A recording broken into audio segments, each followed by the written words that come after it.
Yes. Hi. Whoa. It's so anticlimactic.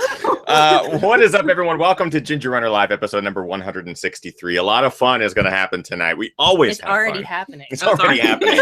We're starting a little bit late just because I love talking to her. Our guest tonight, Devon Yanko, is here to talk all about Two Oceans Marathon, the London Marathon, traveling abroad, jet lag, just the craziness that's been in her life in the last few months. I feel like it's a great opportunity to catch up and maybe get inspired a little bit, coming back from injury, that sort of thing.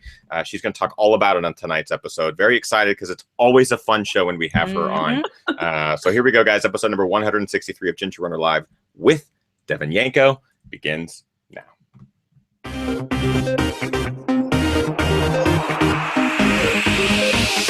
Ginger Runner. Yeah, what's up, everybody? Happy Monday. Thank you for spending the night with us. Oh, hey. What kind of show are we having tonight? Apparently it's a sleepover. What kind of girl do you think I am? I'm surprised that it's taken 163 episodes to even have that sentence be the opening line. Thank you for taking time out of your Monday evening to spend some of it with us during Ginger Runner Live. If you're watching the archive or listening to the podcast, thank you for doing that. But definitely come check out a live show because obviously it's clearly very fun. On tonight's show, we are joined by one of our favorite people. She's a blast to have on the show because she's just got so many stories and a great personality.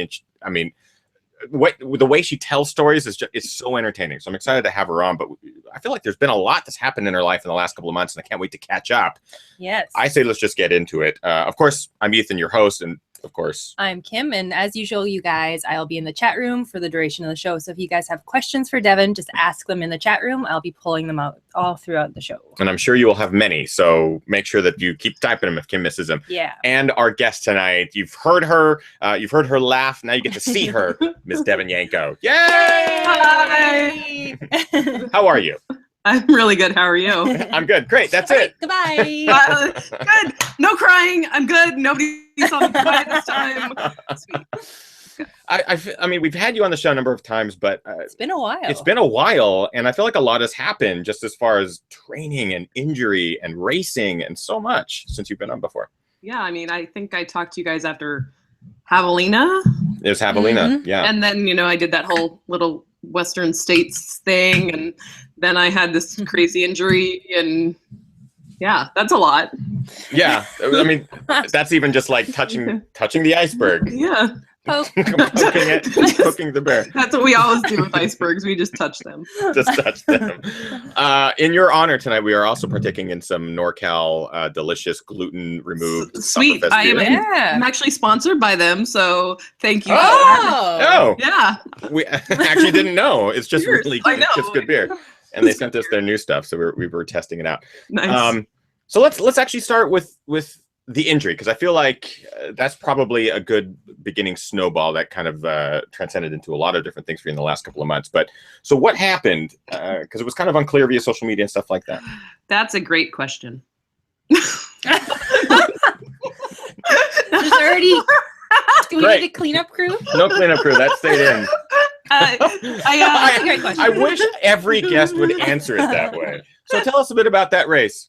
Well, the race happened. And that's it. That's it. The thing with this injury is that it basically was never definitively diagnosed. There was never an answer.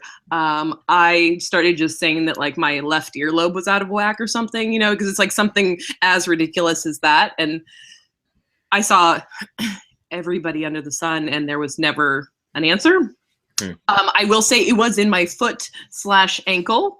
When did it start? Was there like a definitive start? Yeah, so in September, October, I was training for Worlds, Trail Ultra World Championship, which is it is in Portugal. A lot of climbing. So we did, my coach and I made the great choice to just increase vertical at an insanely rapid rate, which always ends well.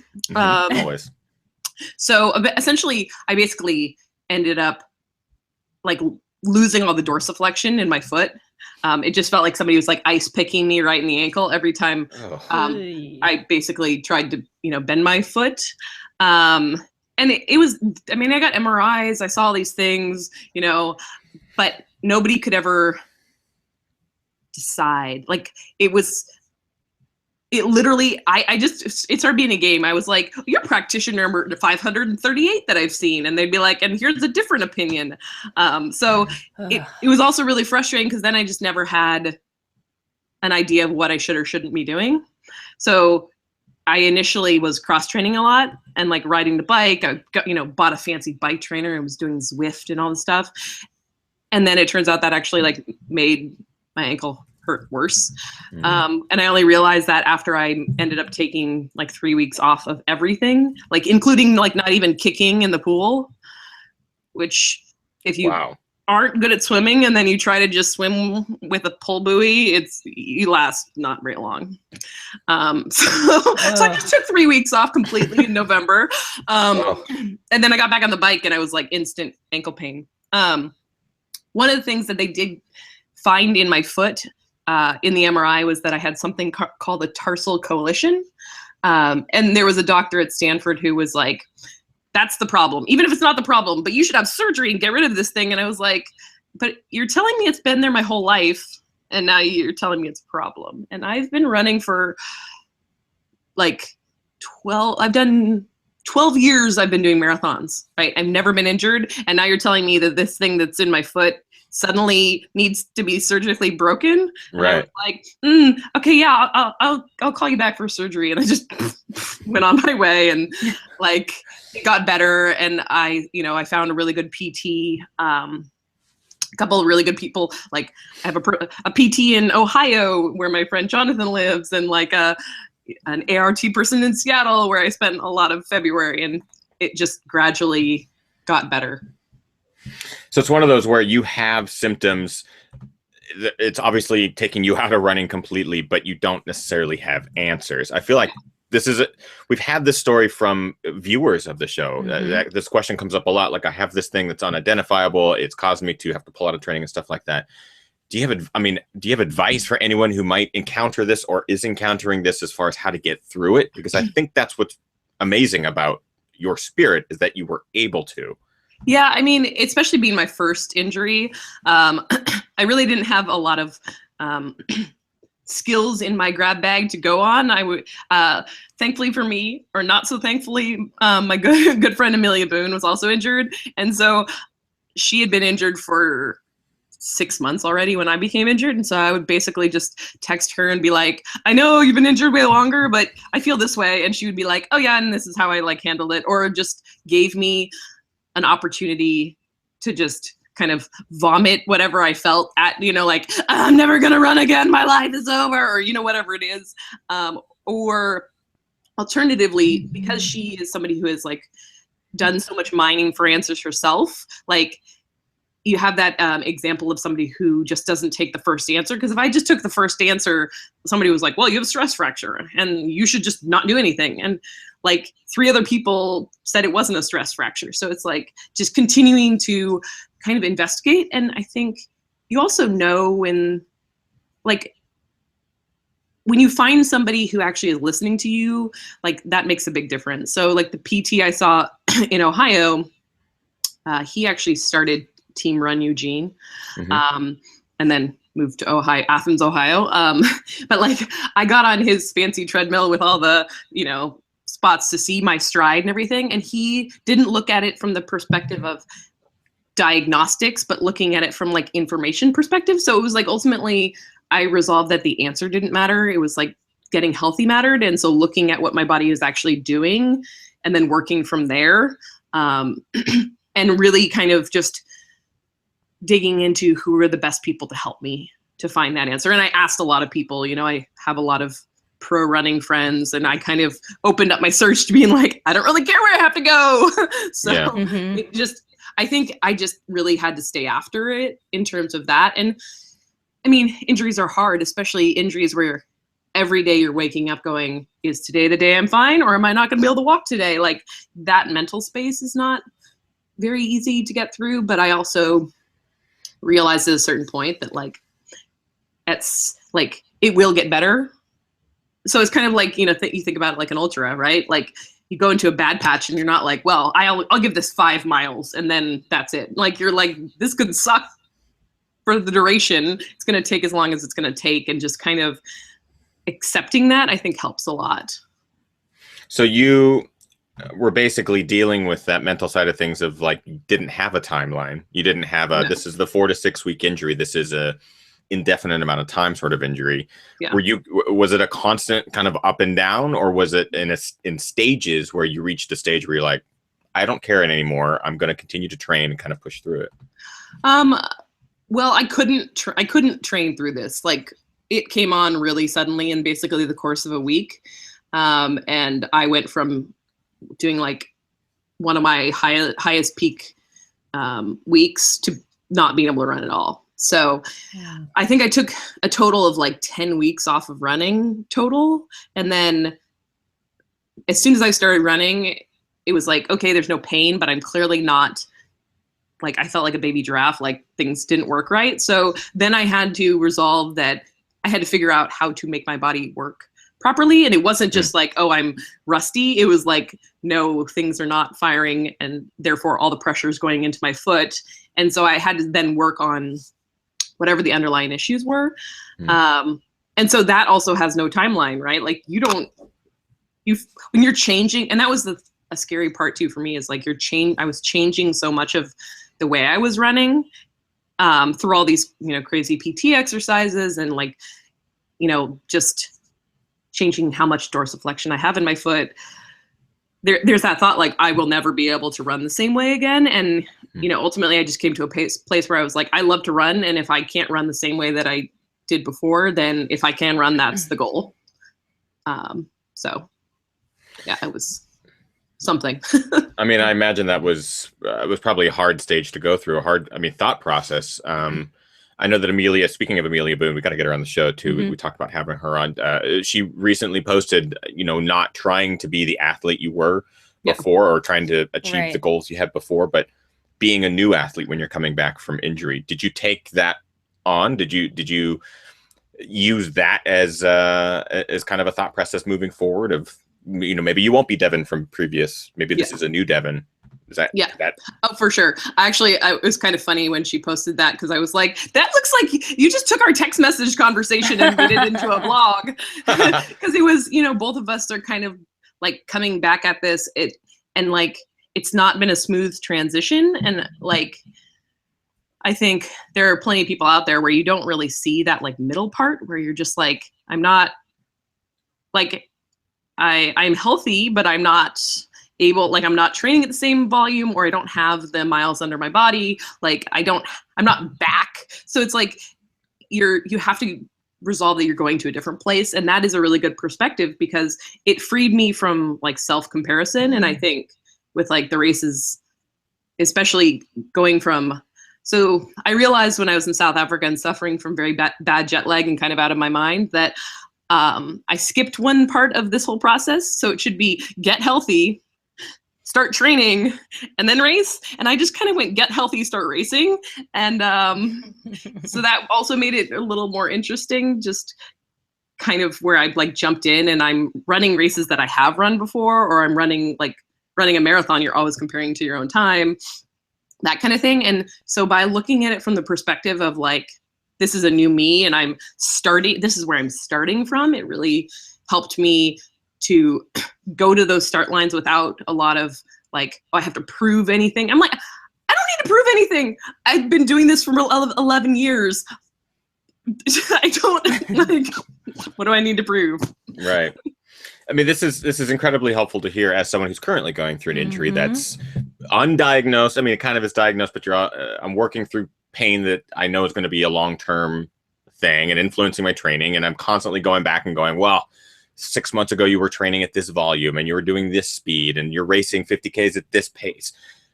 So part of me is like overjoyed to hear an elite talk about the same struggle of comparing to a previous version of you. And it's also nice to know that you can start over, and to hear you say that you don't have anything to prove it's completely true. Like we know Devon Yanko. We know Devon Yanko's done some of the hardest shit, out there, back to back, and constantly does that sort of thing. So this is refreshing, and it's great to hear. What I want to know is, our dog is scratching. Wait for it. I was like, what is that? Or he's shaking a tambourine. Yeah. He's listening to music on his headphones. Silly dog.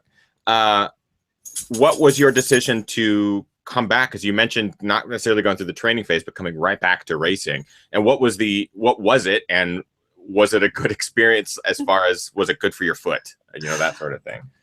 So I definitely felt some pressure to race. I mean, this is the like in ultra running, like not racing.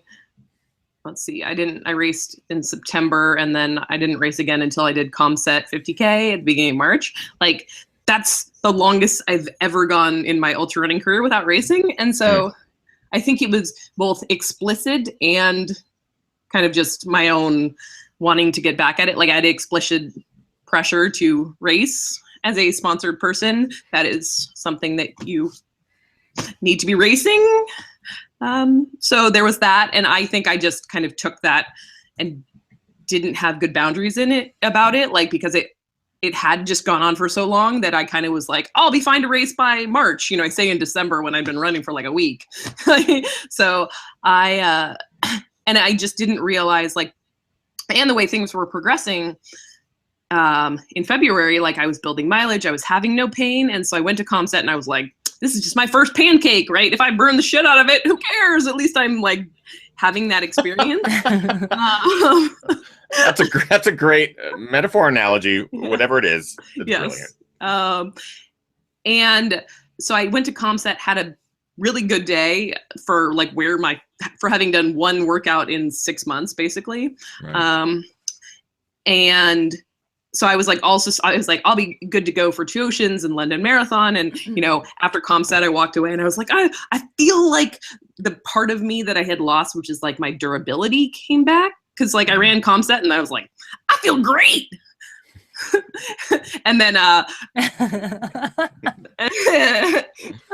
and then March, and then, you know, and then we are here. March happened and now we're here. We have some questions from the live chat room. Let's we'll start talking about comrades, Two Oceans and London Marathon, but let's get to some of these live chat room questions. Yeah, you're just kind of mentioning like being sponsored and the pressures and whatnot that go along with it. There's a question from Wing Taylor in the chat room. As a pro, can you enter a race that you just want to run at your own slower pace, or do your sponsors put pressure on you to only run to be at the front?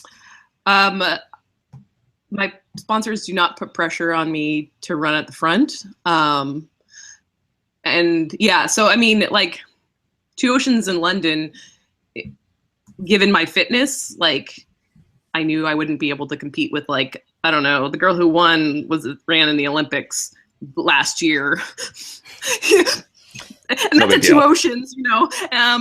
So it's more about being out there and representing. Ideally, like, they would like me to be doing well, but I think also it's about showing up and telling my story and having the experience. Like in London, I did a panel with my Wazelle teammate, Kelly Roberts, and we had like hundreds of people there, or 100 and some odd people there, and like engaging in that way.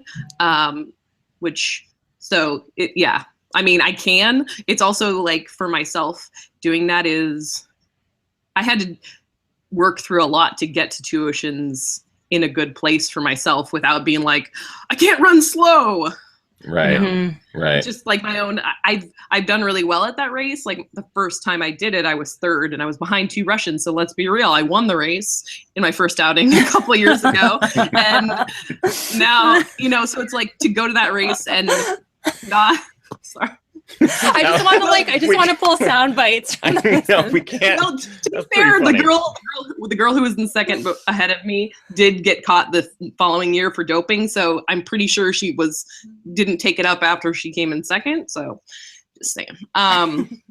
So that yes, I am free to, like, if you look at like my Strava, if you look at Ultra Sign Up or Strava, like there are plenty of days that I just show up and run like the Oakland Hills 50K, or, you know, like, and I'm going to use it as training, or I'm going to just run for myself.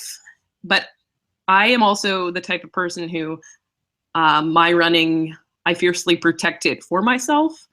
Like if a sponsor were to kind of put those parameters on me, it would be highly unlikely that I would work with them. It's just not Like, I don't want that to be where my running goes. So Yeah. that's, for me, I protect that space so that I can have the experience that I want. We're going into, well, first let's talk about your connection to Two Oceans, because I'm unfamiliar with the race. I only know it's supposed to be amazing and epic and beautiful. Yeah.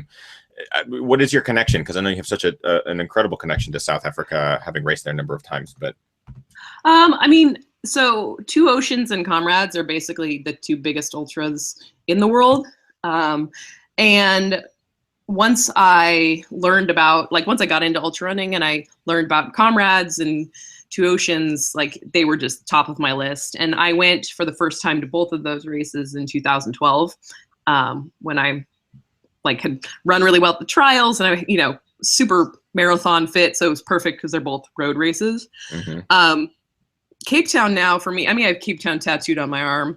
Like, Cape Town, when I went there and right before I did Javelina for Ultra Trail Cape Town, I really connected in with the trail and running community there.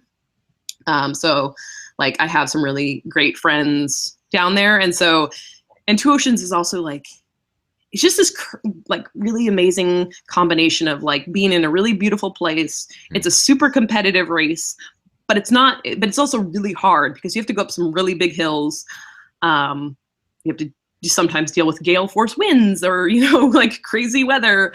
And like the culture around ultras down there is so different than what we experience. Like, when I go to South Africa and I go to hand my passport to passport control, they say, "Why are you here? Business or personal or whatever?" I'm like, Two Oceans. And they're like, "Oh my gosh, that's so amazing. Have fun." Like, I was going through customs and they're like, "Do you have anything?" They pulled me over and they're like, "Do you have any food?" And I was like 1,000 goos because I'm going to be here for a while and I'm running Two Oceans. And it was like, everybody knows what that is. And like, Comrades is the entire, however many hours, like 11 or 12 or however many hours, is broadcast like nationwide and everybody's super into it. And it's just kind of become for me like a thing that I wanted. Like, it's one of the few races, Two Oceans is one of the few races that I could see myself doing like every year. Comrades is a lot scarier and harder and does not hold that same cachet for me. Right now I'm scared shitless that I'm doing it again, but it's, you know, it's such an experience.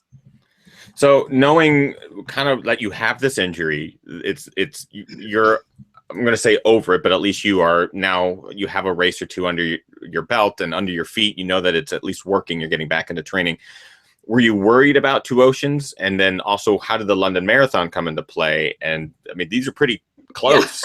Yeah. 8 days. 8 days, essentially. It's a pretty good back-to-back. So going into it, were you purely of the, I'm just going to go have a blast and travel? Or were you trying to be competitive? Because that's Devon. So when I made this great plan, you know, it's like when you're injured, you sign up for races. It's really this great idea. And I had these grand plans of how I was going to, you know, be super fit for both. And then when I had like the major setback in March, the day I left for bird strike, when my foot broke, which we can discuss, it's complicated. A different break? Like, this is different? Okay, so you know how I mentioned the tarsal coalition? Yeah. So the tarsal coalition is my heel bone and my navicular were attached. That's what they wanted to surgically fix. And I was like, no, you're not going to surgically fix that. And then apparently on the morning I got up to fly down to LA to do the speed project, I woke up and I had the most agonizing like snap in my foot. Like, I just was making coffee at 5 a.m. and like something popped. And then I tried to go for a run with my friend and like my whole foot hurt. I couldn't even describe to her where it hurt. I went to a pretty well-known PT in LA and he was like, "It's not any muscle that I can tell, so you should either not run or take a lot of Advil." And I was like, sweet, this is gonna be great. And so obviously that didn't end well for me. Like, once I'm running, it like just got to a point of pain where I could keep running, but the problem was that we were starting and stopping. So after my second leg, I basically couldn't put any weight on my foot. Right. And then it didn't matter because I got food poisoning and had to stop anyways. But I basically had 5 days being really sick. And like when I was like, oh, maybe my foot will be fine. and it wasn't like, I took 10 days off totally after bird strike, and I went and got another MRI, and it's the only time. It was very bizarre. So I saw the same doctor who had told me about the tarsal coalition. He's like, you're going to need surgery because you're just going to have problems until you get rid of this thing. And I was just like, that could end my career. Like, you're cutting into my foot and changing it structurally. Right. And so they did the MRI, and they call me back, and they're like, congratulations, you broke your tarsal coalition. You don't need surgery. You can just keep running. And we basically have no precedent for this, like, ever. We don't really, there's like, basically, they were like, it might hurt. It might keep hurting a little bit because tarsal coalition can be bone, scar tissue, or cartilage. So it's probably scar tissue. So there were definitely some days where I could feel that still breaking up. And the problem is then it's like I have 2 bones instead of 1. And so my foot, that's like the first week of March. And so, and I just missed 10 days of training, but I really didn't want to give up on 2 Oceans in London. I was just kind of like, March was so terrible. I was just like, get me the fuck out of here. I was like, I don't even know if I'm going to be able to run these races, but I'm just going to go do it. Yeah. And so I was able to run, but it really changed my goals.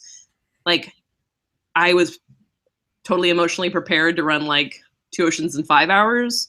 And my best time there is 3:47. Like, that's a big difference. And I was prepared for a lot of pain. I was prepared to run what I would call my modern day personal worst. In like, since I've gone sub 3, I've never like run a marathon that wasn't sub 3 unless I was pacing someone or on the trail. So I was like fully prepared for all of that. And I was just like, I just can't, like, I just didn't want to give up going, like, having this trip. And like London, I lived in London when I ran my first marathon, but I never got to run London Marathon.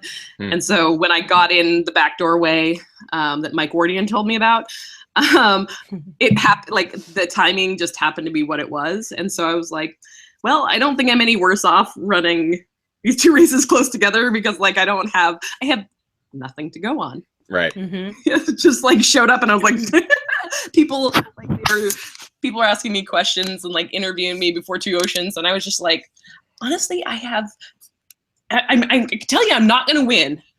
I know that I'm not going to win.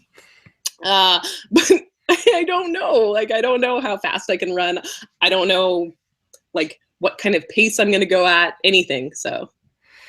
I mean, I think that's one. I didn't know that you broke your foot essentially twice. Yeah. I thought it was just one break that kind of influenced all of it, or maybe you got like re-aggravated. But no, that's 2 injuries. Yeah. Same foot, I'm assuming. Yep. But then to basically crunch the time and get the two Oceans and London done. What was it like running 2 Oceans? First of all, jet lag. Traveling to South Africa. I went early enough that I was there like 10 days before. Okay. I had really bad jet lag this time and really bad insomnia, and I usually like have melatonin, but I ran out, and I just was like, oh, I'll just go to the vitamin store and get some. No, you need a prescription for melatonin in South Africa, so I was just basically like out of my mind.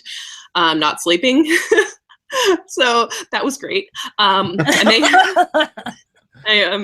I was a little bit Looney Tunes for like a week, just, but the race itself, like I finally got myself to a place where I was like, no expectations, just try to be present. Like that's what I keep coming back to in a lot of my racing in the last couple of years. Is like, I don't want to miss the experience because I'm too busy getting wrapped up in my head or like things out, like all these things out there in the world. And so I was just like, just go run. And that sounds like a great plan. And then, I start running and I'm like, what the fuck am I doing? I'm like, this is a terrible idea. Oh my God, I'm going to die.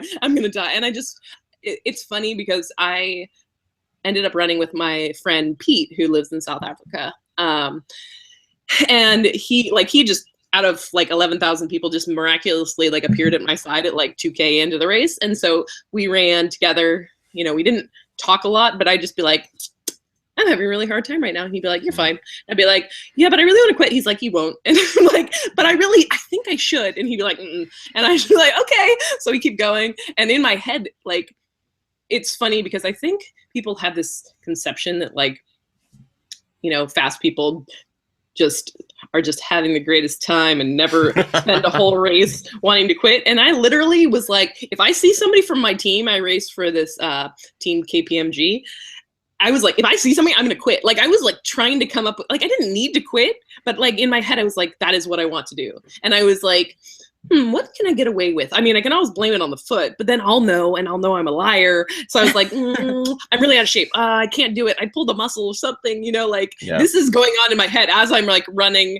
And the whole time Pete and I are going, we're going way too fast. I'm like, I know, can we slow down? He was like, yeah, but we should try to slow down because we're running like 21-minute 5Ks, which was very much faster than I thought I would be running at that point. And so I'm like, I'm gonna die. We're not even going up hills yet. But when I finally realized that no one was coming to save me, like it was right around the marathon mark in Hout Bay. Like we've gone over the first big climb and I was like, I'm gonna finish. So why do I want to just keep telling myself I want to quit? I'm just gonna like enjoy the experience. And then it was like, so freeing, and I just like started passing people, and I ended up dropping Pete at like 48K. I felt really bad because all of a sudden, like I was like, I feel good, and we had just had this whole like 8K of being like, I won't let you quit if you don't let me quit kind of situation. Yeah. And then I just started going up like the second big hill, and I was like, he's like, I'm popped, bye, and he just went. And I was like, no. So, but yeah, it was, I mean, I feel like the time, like I ran a very respectable time for like, especially like I had essentially flawless race, like in terms of energy, like I didn't bonk, like my body held up, like I was speeding up at the end, like catching people. So I was like really happy. Like this is like for my fitness, I pretty much had a perfect race. Like I ran significantly faster than like even my fitness might have indicated. So I was really happy. I was also like, oh God, I'm going to wake up tomorrow and be like debilitated. Right. Like it's 56K. So it's, you know, 6K longer than my one other race that I had at Comset, which was 11 miles longer than all of my training runs. So I was just like, I was like, as soon as I crossed the finish line, I was like, oh God, I have to run a marathon in a week. Yeah, in a week. Oh God, what have I done? But you were fine. Like, I mean, what? No, it was one of those things where I woke up the next day and I was like, I feel really good. This is a trap. This is a trick. Like, and my friend Sarah Bard, she came in 10th. I don't know if you guys have ever had her on the show. She's awesome. She is awesome. Like I took her up. I was like, hey, you want to go for a hike? No, we went to Table Mountain. We went up Platiclip, which is basically just like the hardest way up the mountain. Well, it's a very hard way up the mountain, especially if you just ran 56K. So we hiked up and then took the cable car down. But like even that, I was like, I feel really good. So like, and that persisted like the whole week before London, where I'm just like waiting I'm just like, is today the day that I'm gonna like wake up and not be able to walk? And I like slept well the night before the marathon. So like I wake up on the race morning, I was like, this is gonna go terribly. I'm so scared. You're just waiting for the snowball. Yeah, I was like, this can't possibly be going this well. Like, just. I mean, this is awesome. We'll get to London here in just a second. We have lots of questions from the live chat room, so I want to make sure that we jump to those. Go ahead, Kim. Yeah, whenever you're ready. Yeah, sure. This is kind of a fun question from Scout Phillips in the chat room. Question for Devon. In your travels in meeting other athletes from across the world, do you find inspiration for new food creations for your bakery? Yeah, I mean, I really would like to. Sarah Bard and I are kind of obsessed with this place called Royale. It's a burger place, and they have this great avocado mint. We'll call it a smoothie. It's a shake. I mean, we don't do shakes or smoothies, but like it's amazing. And yeah, I mean, a lot of the time when I'm traveling, like I make a point of going out to really nice restaurants in the places that I go. So yeah, that inspiration always comes back. I wouldn't say it necessarily comes back in like a one-to-one kind of fashion, but I definitely try to bring it back with me. Yeah, for those who are watching who maybe don't know, Devon does own a bakery up in the Marin Bay area, I guess. You would know the exact Mill Valley, kind of. No. Other side of the mountain. Other side of the mountain. God, what am I talking about? San Anselmo. San Anselmo. Yeah. Pronunciation was almost there. San Anselmo. Called MH Bread and Butter, and it's highly so recommended. We've been there, I think, a couple of times, and we both end up leaving with just bags of bread. With Devon. Sorry, Devon, we bought you. Taking you back in a bag. Bags of bread. Bags of bread. So let's talk about London. So yeah, 8 days after Two Oceans, you show up in London. Feeling fine? Ready to go? I mean, I had like one bad day of jet lag just because I flew overnight, and I get to London, I'm like, where's your melatonin? And you need a prescription there too. Wow. Okay. But I showed up. I got there on Wednesday morning, and I was basically just like 7 a.m. I got there, and I was like, I'm about to take the world's most expensive cab ride from the airport to my hotel, and it was the world's most expensive cab ride. It was also rush hour, so it was a lot. But I was like, this is all I have energy for, so I'm going to just watch the city go by, call it tourists, and then I went to bed and like didn't get up for like 17 hours, and then I was fine. Now, as far as like advice to people who maybe are traveling international for races, because this is something that I actually wanted to talk a little bit about, touch briefly on. Do you have advice for people who are traveling to destination races, which is becoming more and more popular, as far as arriving earlier, arriving closer to the race, and you don't get I've done it both ways. I did Two Oceans in 2015, and I basically was on the ground like 3 hours longer than I actually was flying. So it was like I got there on Thursday, raced on Saturday, left on Sunday. And I was fine because I was basically just like not trying to have a life, right? So I just got there and I was like, sleep, eat. Like when I want to sleep, I'm going to sleep. When I want to eat, I'm going to eat. And it like and I just focused it in that way. I think it's when and like this time I gave myself enough time to like have a bad reaction and then like come out of it before the race. So I think that's the key. And I mean, it's kind of like similar almost like to altitude, where it's like either try to set it up so it's as close as possible, or like give yourself a significant amount of time. It's also like, unfortunately, it's super individual, and like I've had times where I've traveled and not had any jet lag, and then this time like I lost my mind. So it's like it also is like so inconsistent that I think you have to do what works best for you. Like if you've traveled internationally or if you've gone on long haul flights, you like have your own little routine, and unfortunately you don't really know how you're going to react until you do it, right? But I think that's a good rule of thumb, is kind of like as close as possible so that you can just kind of like burn through before you kind of reach that exhausted phase. Because like I got to South Africa, I'd been traveling for like 1 billion hours. I had a good sleep, but it was like the third day after I got there that I just like was lost in space and time and out of my mind. Get some live questions here from the chat room while we got them. Sure. Question from Kimosabi75. Devon, how close are you to feeling 100% now? Are you healthy now and training? Yeah, I mean, I think, I ran London, and like I woke up the next day and I was like, I feel fine.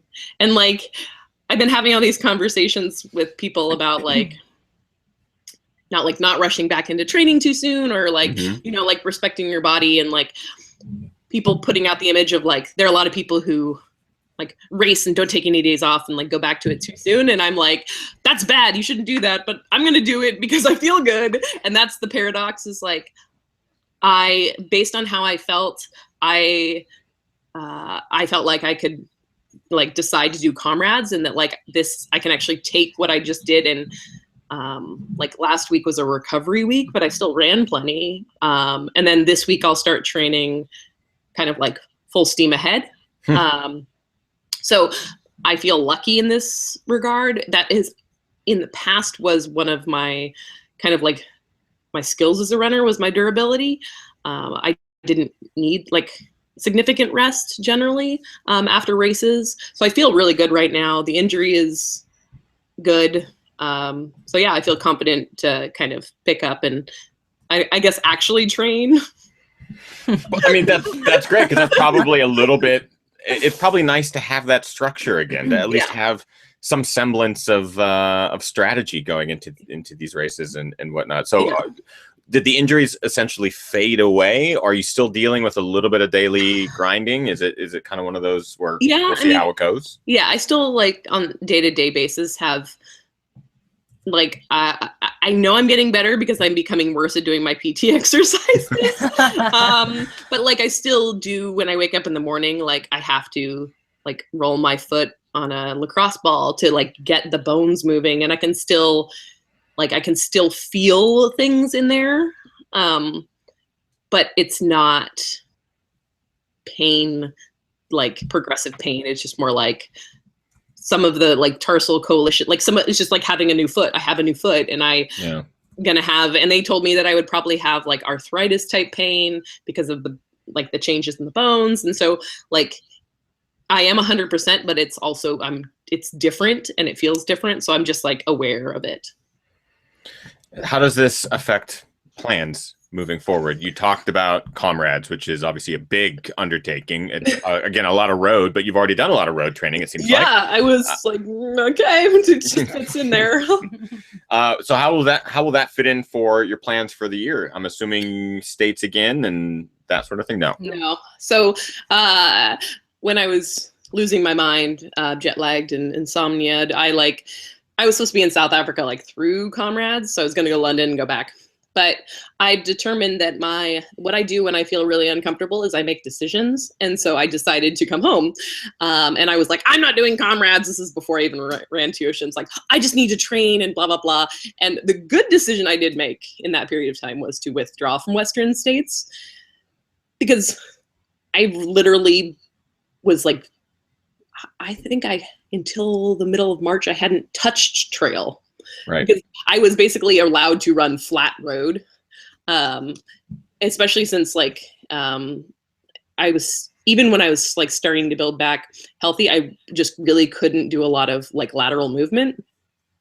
So I realized that Western states, like just even having it in the back of my mind was just really the wrong decision. And I had always kind of been on the fence about whether I wanted to do it anyways, because I went in last year with a very clear objective, which was to get to the finish line, like finish my unfinished business and like be satisfied, right? Unfortunately, when you run well, they want to reward you by making you run again. And I was like, no, not really that into that. But I also, in December, like when I'm injured, everything sounds like a great idea. So I just took the spot and kind of was like, let me decide later. I feel like I got lucky with 2 Oceans in London, and I'm hoping that this will translate to support an okay showing at Comrades. But I really don't think that that would stretch to 100 miles, and 100 miles is hard enough without being severely undertrained and not specifically trained, and like, not having the confidence from training. So I don't really have any concrete plans after Comrades. I would like to, insert the middle part and do some training. That said, now that I've had 2 good races, I'm like, let's race all the time. Right. So of course I have lots, like 1,000 ideas, but I kind of want to see how the training goes and then Comrades goes. So that's all I'm committing to right now. I mean, I think that's actually pretty exciting because having a little bit of, I guess, mystery as to what will happen, whether it's at Comrades or after Comrades, I think is probably healthy in that sense of let's just take one thing at a time rather than focus. So often we talk to elites who have their calendars laid out.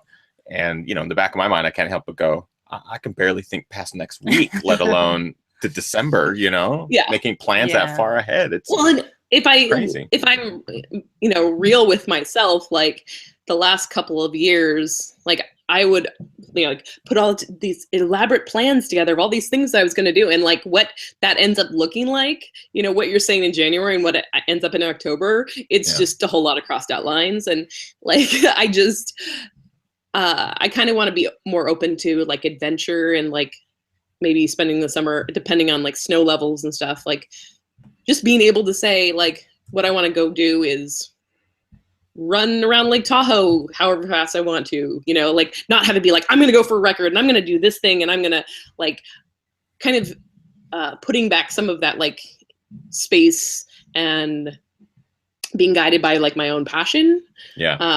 Again, and just kind of seeing where that takes me. That's awesome. I like that. I do too. Yeah. We've actually talked a lot about that just between Kim and I in recent months and last year or so, and trying to enjoy a little bit more of what made this fun for us and the adventure sense of things rather than, race after race after race after race, which can so often just lead to overload and or those crossed out lines where you had commitments that you have to cancel, and canceled commitments suck. We've got some live questions from the chat room. I want to make sure we get to some of these before we move into the post show. So just touching back on the London Marathon, Simon in the chat room asked, what was your highlight of London and how did you find the crowds both in terms of runners and spectators? We barely touched on London, so how was it? London was amazing. It was very hard. The crowds were amazing. Like I honestly, like as far as marathon goes, it's probably been my favorite because literally like it was like just solid people the whole way. And like I've never been so like both world majors that I've done, which is New York and Boston. I've been in elite women's starts. So it's like, yay, running by myself. And so this was kind of like, for me, like other than Two Oceans and Comrades, like the most people that I ran with, and to the end, like the most people, like I'm literally like, there are like 25 people that I could like chick at the line right now, just like, which I did because I had a bet with a friend. So I did want to sneak in under, so I ran a 2:54, which going into it, I was like, just be emotionally prepared for not being able to break 3 and like having that be hard, and I have a 2:38 PR. So like, that's a lot. That's like like a minute per mile slower. You're like, so, but I went out, like you literally, like I was talking to a girl cause I ran for a British athletic club, the Serpentine running club. So cool. That's how I got in the back door. So I was talking to a woman at the start and she was like, last year I went out way too fast and blew up. And I was like, sounds like what I'm about to do. And I like started my watch and then I wasn't really like paying attention. I mean, they have clocks at every split. And like, it was just like Two Oceans where I'm going, yep, I'm going too fast. I should slow down. Nope, not going to slow down and just keep going. Like you're almost like caught in this wave of people, which is amazing. Like, I don't think I've ever had that experience where I'm like, I literally just feel like I'm just being swept along by like the people on the sides and like, the people around me. I think the highlight, it was kind of funny. Like I'm having a really hard time. It's pretty early on in the race. And this guy runs up to me and I even asked his name after the race and I cannot remember it. Guy in a crowd runs up behind me. He's like, "Hey, Devon." I'm like, "Oh God!" Like, he's like, he said, "I just wanted to say I saw Life in a Day, and I have a daughter, and it's just really amazing what you did." And like for me, having like somebody take the time out of the race to like, say that to me, it was like, it just reminded me of like, kind of like a bigger picture, and like to remember that for me, it's about like the journey and the story and being willing to be vulnerable and to just kind of put myself out there. And so that kind of helped me in my race where like, I just kind of resolved at that moment to like have the experience. And it was very hard. And I went through like my coach was basically like, just run 3 hour pace. that is your best case scenario. And when your coach tells you that you are basically not capable of running faster than 3 hours, you should probably listen and like maybe run that pace. But I went through the first half in 1:24. I was like, oh God, this is going to be terrible. This is going to hurt so much.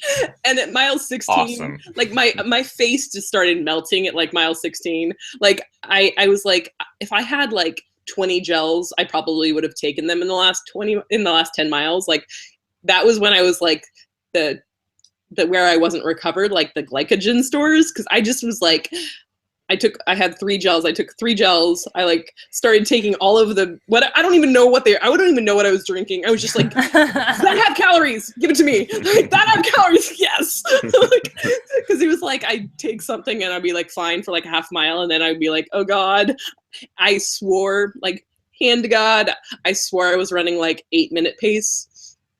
Like at mile 22, I was like, I am moving so slow. I feel like I started doing the calculations in my head. Okay, so you have 3 miles to go. It's like 24 minutes, right? Like I'm calculating it at 8-minute pace. It turns out that my slowest mile was a 6:56. but I was like, oh my God. And then when I got to, it's really cool. Like the course is amazing. And you kind of turn at Big Ben and you go into like, into Parliament and like right to the finishing straight. And then I was like, I realized that I was going to run. Like my friend basically was like, I bet you can't run under like a 2:54 was what he said. And I was like, then I'm like seeing that I'm like really close to 2:54. And like, that was just totally ridiculous that he put that out there because it was so unreasonable. So I just start sprinting. I'm like, people are like, I just start. And you did it. Well, I'm like, just over. No, I ran like a high 2:54, but it counts. It's like, I mean, that's like 5 minutes faster than I thought was going to be my best case scenario. So yeah, I was pretty happy with that. And I want to go back and do it again. That's awesome. The New York Marathon, for me, my last one that I ran had walls of people and I had a terrible day. And see, you reflect back and like, oh, it's this amazing thing. I thought I was going slower, but I was moving faster. My looking back was like, all I wanted to do was figure out how to quit. Because when the lines of people on either side are 5 deep, logistically. I definitely, I 100% had that thought process. I was like, basically, I can't quit. There's literally not anywhere. Like I am trapped. I am like a rat in a maze right now. Yeah. And there's not anywhere I can step off. So I was like, well, that's that option. So I guess got it done. Yeah. I also just popped up in the chat room and I want to make sure we ask, who's your coach again? Ian Torrance from Torrance. McMillan. Flagstaff. Yep. Ian's a rad dude. We've had him on the show before, and real talent. We still have lots of live questions, and we are going to move into a post show where we will have Devon be able to answer all of your questions one after another. So if you have residual questions, make sure you save those for the post show if you are a Patreon supporter. If you are not, consider it. Visit patreon.com/thegingerrunner. For as little as $1 a month, you basically get to join us for all the post shows with our special guests, and including some other perks depending on what level you're at and stuff like that. But let's get to one or two of these before we move into that post show. Go ahead. Sure. Question from Nathaniel.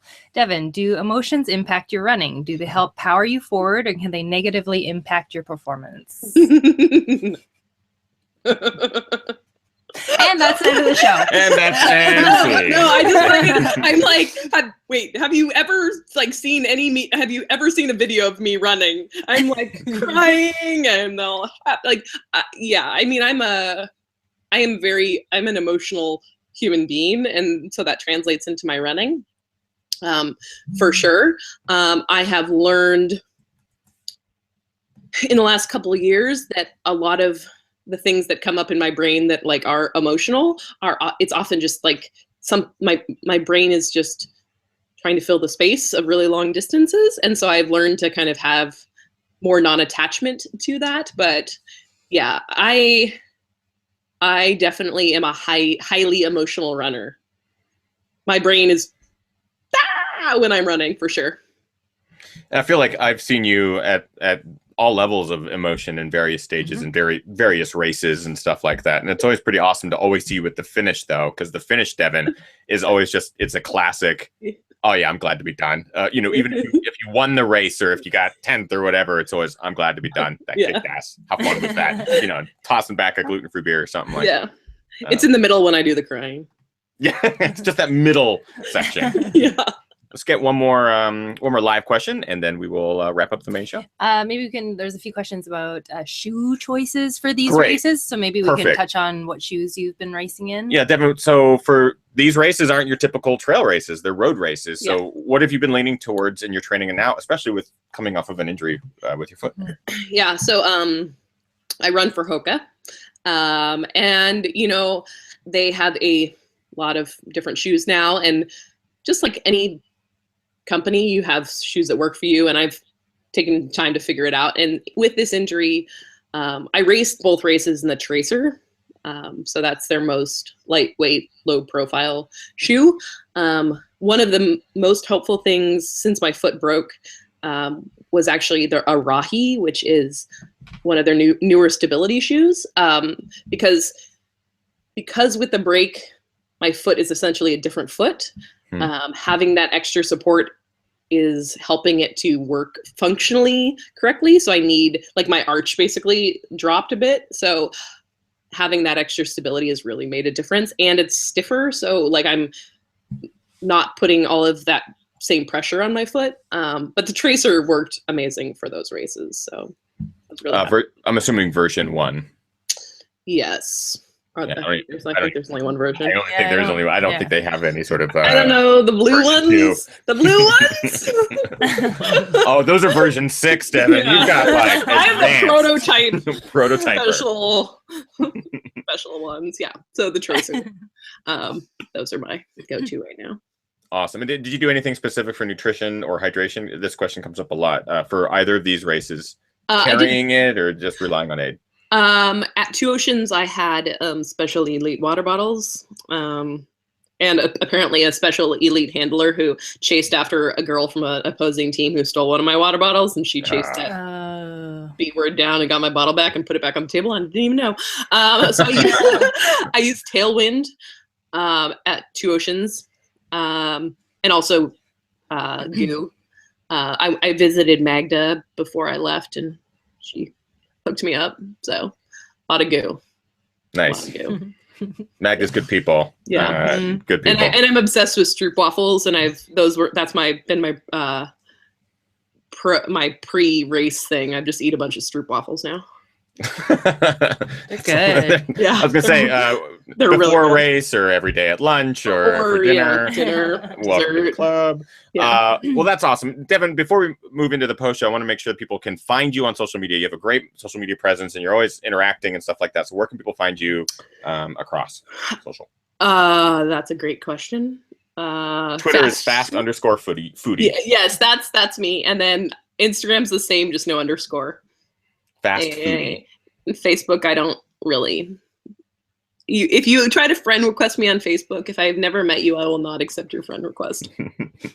Don't feel bad. It's okay. Don't feel bad. I'm trying to, bring down the number of social media platforms or you can read my blog, which is just my name.com. So. Devon Yanko. myname.com. But this is not what I thought it was. Yeah. This is a different website entirely. DevonYanko.com or fast_foodie, which is on Twitter, and fastfoodie on Instagram. Go follow her. Thank her for being on the show. And if you have residual questions that don't get asked during this main show, or maybe you're listening a couple days from now or next week, feel free to drop her a line. Devon is an awesome person to get back to and stuff like that.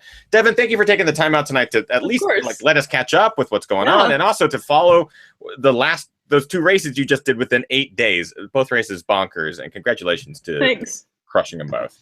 Thanks. You got it. Remind everyone, if you would like to join us in the post show, we're going to take Devon, we're going to put her in another show right after this one wraps up with our Patreon supporters. You can join us It's easy. All you have to do is go to patreon.com/thegingerrunner. That's it. For as little as $1 a month, you get to join us for all the post shows. And depending on what level, you get different perks and stuff like that on the back end. It supports the entire channel, all of the projects that we have in the works, including Kim's channel as well, Maya Longlegs. So I encourage you guys to go check that out if you have not already. Those of you who are Patreon supporters, we'll see you in just a couple of seconds as we start the post show. Devon, thank you for joining us. And thank you all for tuning in tonight for episode number 163. We'll see you every Monday. You got it. We'll see you every Monday at 6 p.m. Pacific Standard Time. Anything else, Kim? That's it. Cool. Bye. Bye.